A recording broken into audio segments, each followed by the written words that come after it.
नमस्कार, स्वागत है आपका अपना जिला के प्राइम बुलेटिन में। मैं हूं लवीशा सिंह। आइए सबसे पहले 23 मार्च शहीद दिवस पर भगत सिंह समेत तमाम शहीदों को शत शत नमन और शहीदों की शहादत को आइए याद करते हैं। और सबसे पहले खबरों को शुरू करने से पहले अपने नेशनल हेड के पास चलते हैं कि आज देश भगत सिंह, राजगुरु सुखदेव को कैसे याद कर रहा है। लवीशा धन्यवाद। आज शहीद दिवस है और इंकलाब जिंदाबाद एक ऐसा नारा जो आज भी हर क्रांतिकारी की जुबान पर रहता है। जी हां, वो क्रांतिकारी जो आम आदमी के लिए आजादी की पैरवी करता है, आम आदमी के अधिकारों की पैरवी करता है। और उसमें भगत सिंह मात्र 1907 से लेकर 1931 का उनका कालखंड है। 1907 में वो पैदा हुए थे। 1931 23 मार्च को उन्हें फांसी दे दी गई। 24 सालों में उन्होंने इतिहास में न केवल अपना नाम दर्ज किया, बल्कि जब जब स्वतंत्रता संग्राम की बात की जाएगी, सर्वोत्तम बलिदान की बात की जाएगी, तो सबसे पहले भगत सिंह, राजगुरु और सुखदेव का नाम लिया जाएगा। आप देखिए किस तरीके से इस तिकड़ी ने अंग्रेजों की नाक में दम कर दिया था और साथ ही साथ ये भी बता दिया था कि आज़ादी की लड़ाई कोई उम्र का मोहताज नहीं है। बलिदान देना है तो उसमें उम्र आड़े नहीं आती है। आपको ये भी बता दें कि भगत सिंह ने इस आज़ादी की लड़ाई के लिए सिख होने के बावजूद अपने बाल कटा दिए थे। जी हाँ, जब उनसे प्रश्न किया गया कि आपने अपने बाल क्यों कटवाए, उन्होंने कहा देश से बढ़कर कुछ भी नहीं है। जी हाँ, तभी उन्होंने जेल में रहकर एक किताब लिखी थी नास्तिकता के ऊपर, मैं नास्तिक क्यों हूं। लेकिन देश सेवा को धर्म मानने वाले भगत सिंह, राजगुरु और सुखदेव ने आजादी की वो इबारत लिखी है जो आज के युवा को जरूर पढ़नी चाहिए। आज जब व्हाट्सएप यूनिवर्सिटी पर भगत सिंह वर्सेस गांधी खड़ा कर दिया जाता है, ऐसे में जब आप डिटेल में पढ़ेंगे तो आपको कहीं पर भी नहीं पता चलेगा कि भगत सिंह वर्सेस गांधी है, बल्कि गांधी जी की विचारधारा अलग थी, भगत सिंह की विचारधारा अलग थी। और भगत सिंह ने अपने लेखों में बार बार इस बात की पैरवी की थी कि विचार की क्रांति बड़ी महत्वपूर्ण है, हथियार की क्रांति बड़ी महत्वपूर्ण नहीं है। तभी तो उन्होंने सेंट्रल असेंबली में बम फेंक कर उन्होंने आत्म बलिदान दिया था। उन्हें मालूम था उन्हें फांसी होगी, लेकिन बम फेंका और खुद को गिरफ्तार करा लिया। जब उनसे प्रश्न पूछा गया कि आप भाग भी सकते थे, आप लोगों को मारकर निकल भी सकते थे, तो उन्होंने साफ तौर पर कहा कि नहीं, मुझे ये संदेश भारत के जन जन तक पहुंचाना था।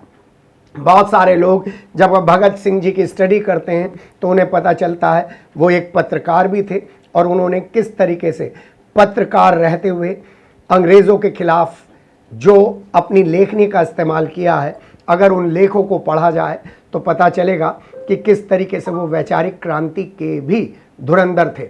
एक बात और, उन्होंने जितने भी लेख लिखे हैं वो लेख उन्होंने अलग अलग नामों से लिखे हैं और उनके लिखे हुए लेखों से इतनी जागृति फैली लवीशा कि आम भारतीय युवा आज़ादी के इस महासमर में शामिल हो गया, जैसे भी शामिल हो सकता था। जी हाँ, गांधी जी का आंदोलन और चल रहा था। 1931 में जब इन तीनों को लाहौर जेल में फांसी देकर और जल्दी जल्दी सतलज के किनारे उनका क्रीमेशन कर दिया गया, तो उसके बाद आज़ादी की लड़ाई ने वो जोर पकड़ा जिसके बाद अंग्रेज़ों का भारत में रुकना मुश्किल हो गया।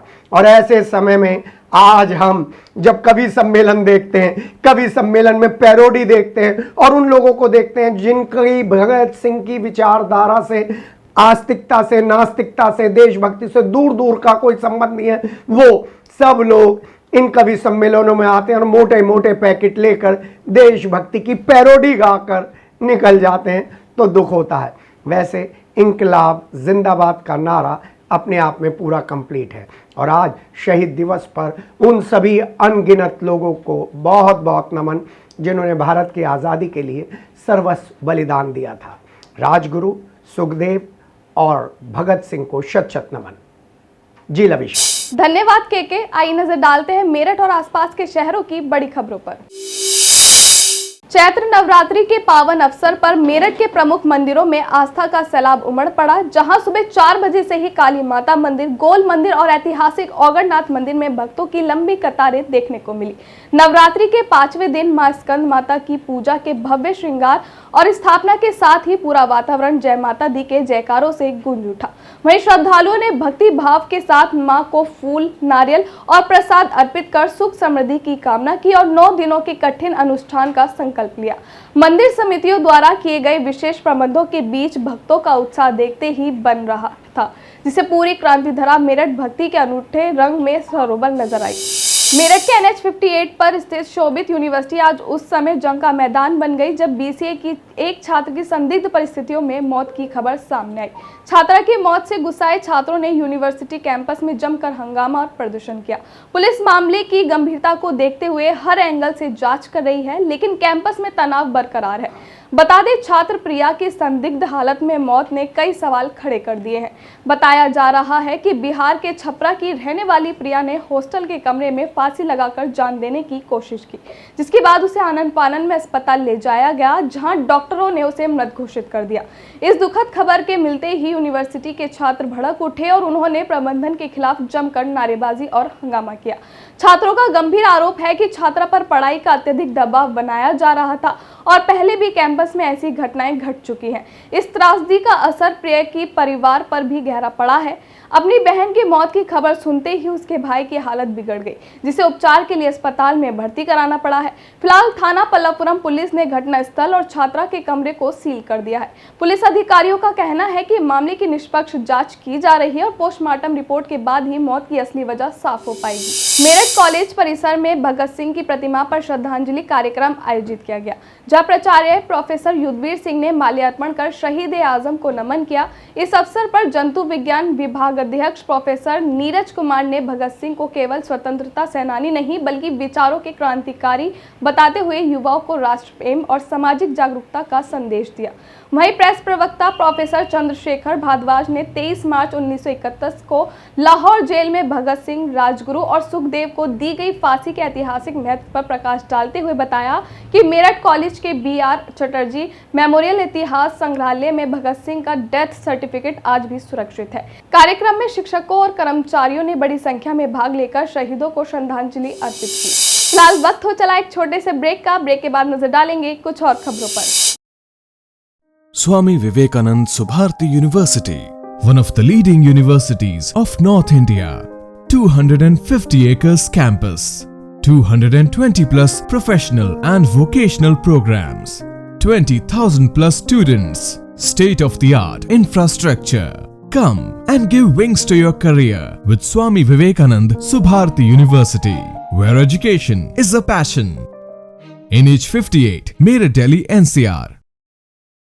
ब्रेक के बाद स्वागत है आपका। मेरठ में सोमवार को शहीद दिवस के अवसर पर अमर शहीद भगत सिंह, राजगुरु और सुखदेव के बलिदान को नमन करते हुए भव्य पदयात्रा और श्रद्धांजलि कार्यक्रमों का आयोजन किया गया। लालकुर्ती स्थित शहीद भगत सिंह की प्रतिमा से शुरू हुई इस पदयात्रा के माध्यम से युवाओं को क्रांतिकारियों के विचारों से जोड़ने का संकल्प लिया गया। वहीं शहीद स्मारक और अमर जवान ज्योति पर सांस्कृतिक प्रस्तुतियों और गोष्ठियों के जरिए 1857 की क्रांति की जननी मेरठ के वीरों को याद किया गया। सरदार सरबजीत सिंह सहित अन्य वक्ताओं ने इस दौरान स्पष्ट किया कि भगत सिंह जैसे नायक आज भी युवाओं के असली रोल मॉडल हैं और उनके विजन को नई पीढ़ी तक पहुंचाना ही शहादत को सच्ची श्रद्धांजलि है। मेरठ कलेक्ट्रेट पर सोमवार को wholesaler and retailer chemist association के बैनर तले दवा व्यापारियों ने प्रदर्शन कर ड्रग और नारकोटिक्स विभाग द्वारा सत्यापन के नाम पर किए जा रहे उत्पीड़न के खिलाफ हुंकार भरी। एसोसिएशन के पदाधिकारियों ने डीएम को ज्ञापन सौंपते हुए स्पष्ट किया कि जीवन रक्षक दवाएं बेचने वाले व्यापारियों के साथ अपराधियों जैसा व्यवहार और शेड्यूल H की दवाओं के नाम पर जेल भेजना उचित नहीं है। उन्होंने मांग की कि यदि सरकार को इन दवाओं के दुरुपयोग का अंदेशा है तो इन्हें कंपनी स्तर से बंद किया जाए, यह सरकारी नियंत्रण से बेचा जाए।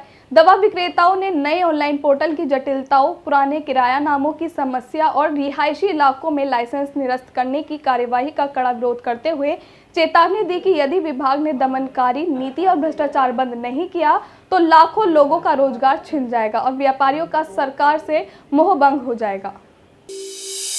क्योंकि हमारे बाजार में रोजाना व्यापारियों को नारकोटिक्स के अधिकारी और क्राइम ब्रांच के अधिकारी और ड्रग विभाग के अधिकारी रोज बाजार में आते हैं और व्यापारियों की दुकानों में घुसते हैं। अगर वहाँ कहीं बिल से भी सामान अगर रखा हुआ है और वहाँ डब्बे रखे हैं तो उन्हें उठा करके चल देते हैं और व्यापारी को साथ ले लेते हैं, उससे जांच पड़ताल शुरू कर देते हैं। उसे मौका नहीं देते, व्यापारी को अपनी बात समझने का मौका नहीं देते।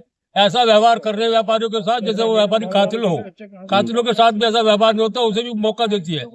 हम इस बात को हरगिज बर्दाश्त नहीं करेंगे। हमने मुख्यमंत्री के नाम ज्ञापन दिया है, अगर नारकोटिक्स की दवाइयों से इतनी दिक्कत है तो सरकार उसे बंद करा दे और वो अपने विभाग के द्वारा बिकवा दे। हम अपने व्यापारी का शोषण नहीं होने देंगे, ना जेल डालने देंगे। हम किसी भी तरह से अत्याचार को बर्दाश्त नहीं करेंगे। मेरठ में शिवसेना झुग्गी झोपड़ी प्रकोष्ठ के कार्यकर्ताओं ने सोमवार को कमिश्नरी चौराहे पर जोरदार प्रदर्शन करते हुए डूडा विभाग में व्याप्त भ्रष्टाचार के खिलाफ हुंकार भरी और बेघर गरीबों के लिए प्रधानमंत्री आवास योजना के अंतर्गत पक्के घरों की मांग की। जिलाधिकारी कार्यालय पर सौंपे गए ज्ञापन में शिव सैनिकों ने आरोप लगाया कि पात्र झुग्गी वासियों को नजरअंदाज कर संपन्न वर्ग को योजना का लाभ दिया जा रहा है। वहीं दूसरी ओर गढ़ रोड स्थित नाले किनारे बसी बस्तियों को बिना वैकल्पिक व्यवस्था के उजाड़ने की धमकियां दी जा रही हैं। शिवसेना ने स्पष्ट चेतावनी दी है कि यदि प्रशासन ने झुग्गियों को हटाने से पूर्व इन परिवारों को पक्के मकान उपलब्ध नहीं कराए तो वे जन आंदोलन के लिए बाध्य होंगे, जिसकी पूरी जिम्मेदारी शासन प्रशासन की होगी। शिवसेना की झुग्गी झोपड़ी प्रकोष्ठ महानगर इकाई महानगर अध्यक्ष रजत सिंह के नेतृत्व में सड़कों पर उतरी है। मांग है झुग्गी झोपड़ी वासियों को पक्के घर दिलाने की। और योजना प्रधानमंत्री आवास योजना के अंतर्गत जब से ये योजना बनी है, गरीबों के लिए एक मजाक बनकर ये योजना रह गई है, क्योंकि इसमें किसी भी गरीब को मकान नहीं उपलब्ध कराए गए। अगर गरीब को मकान उपलब्ध कराए गए होते तो मेरठ झोपड़ पट्टी युक्त नहीं होता, आज मुक्त हो गया होता। लेकिन डूडा विभाग द्वारा मजाक किया गया। आज स्थिति यह है कि डूडा विभाग में कोई अधिकारी ही नहीं है, एक प्रभारी नगर अपर नगर आयुक्त को बनाया हुआ है और 1.5-2 साल हो गए हैं। तो ऐसा मजाक गरीबों से क्यों कर रही है सरकार और प्रशासन? हम ये प्रशासन पूछने आए हैं और हमारी मांग है किसी भी झोपड़ पट्टी को हटाने से पहले उस झोपड़ पट्टी वाले को पक्का घर अब प्रधानमंत्री आवास योजना के अंतर्गत प्रशासन दे, तब उसके बाद झोपड़ पट्टी हटाए। समाजवादी पार्टी के राष्ट्रीय प्रवक्ता राजकुमार भाटी आगामी दादरी में होने जा रही समाजवादी पार्टी की रैली को मजबूत बनाने के लिए सोमवार को गंगानगर स्थित ग्लोबल सिटी कॉलोनी में पूर्व मंत्री जगबीर सिंह गुज्जर, पूर्व चेयरमैन युद्धवीर गुज्जर के आवास पर राजकुमार भाटी पहुंचे थे। कार्यकर्ताओं को संबोधित करते हुए उन्होंने कहा कि दादरी में होने वाली रैली आगामी विधानसभा चुनाव का शंखनाद है, जहां से एक भाईचारा का संदेश दिया जाएगा। राष्ट्रीय प्रवक्ता ने बताया कि इस रैली का उद्देश्य प्रदेश में भाईचारा कायम रखना है। जो भाजपा सरकार में गुंडाराज चल रहा है उसको खत्म करना है। आगामी विधानसभा चुनाव में समाजवादी पार्टी की सरकार बनने जा रही है, जिसको लेकर पहला शंखनाद दादरी से किया जा रहा है, जिसमें काफी भारी संख्या में भीड़ पहुंचने की संभावना है। राष्ट्रीय प्रवक्ता ने बताया कि वह हर विधानसभा में जाकर लोगों से अपील कर रहे हैं कि इस रैली को मजबूत बनाएं। वहीं युद्धवीर गुज्जर ने कहा कि इस रैली को इतना मजबूत बना देंगे कि पश्चिमी उत्तर प्रदेश से एक जीत की लहर शुरू हो जाएगी। नमो भारत कनेक्ट मोबाइल ऐप यात्रियों के लिए एक गेम चेंजर साबित हो रहा है, जिसकी लोकप्रियता का अंदाजा इसी बात से लगाया जा सकता है कि फरवरी 2026 तक इसके उपयोगकर्ताओं की संख्या 3 लाख पार कर चुकी है और अब तक इसके माध्यम से 24 लाख से अधिक डिजिटल टिकट बेचे जा चुके हैं। यह ऐप न केवल यात्रियों को बिना लाइन लगे डिजिटल QR टिकट खरीदने की सुविधा देता है, बल्कि दिल्ली मेट्रो और भारतीय रेलवे IRCTC के साथ एकीकृत टिकटिंग प्रणाली के जरिए एक ही प्लेटफॉर्म से संयुक्त यात्रा बुकिंग की भी सुगम बनाता है। सुविधाओं की दृष्टि से यह ऐप बेहद उन्नत है, जिसमें यात्रियों को 30 मिनट तक की रियल टाइम ट्रेन ट्रैकिंग, स्टेशनों पर पार्किंग की उपलब्धता की लाइव जानकारी, लास्ट एंड फाउंड सुविधा, फीडर बस और रैपिडो जैसी लास्ट माइल कनेक्टिविटी तथा महिला सुरक्षा एवं दिव्यांगजनों के लिए विशेष सहायता जैसी फीचर्स मिलते हैं। पिछले 3 महीनों में ऐप के जरिए 59,000 से अधिक दिल्ली मेट्रो टिकट की बुकिंग और सुव्यवस्थित शिकायत निवारण प्रणाली यह दर्शाती है कि नमो भारत कनेक्ट ऐप न केवल यात्रा को स्मार्ट और सुरक्षित बना रहा है, बल्कि मेरठ मेट्रो और नमो भारत के यात्रियों के लिए एक अनिवार्य डिजिटल साथी बन गया है। अपना जिला के प्राइम बुलेटिन में फिलहाल इतना ही। मेरठ और आसपास के शहरों की बड़ी खबरों के लिए अपना जिला से जुड़े रहें और चैनल को सब्सक्राइब करना ना भूलें। फिलहाल हमें दीजिए इजाजत। नमस्कार।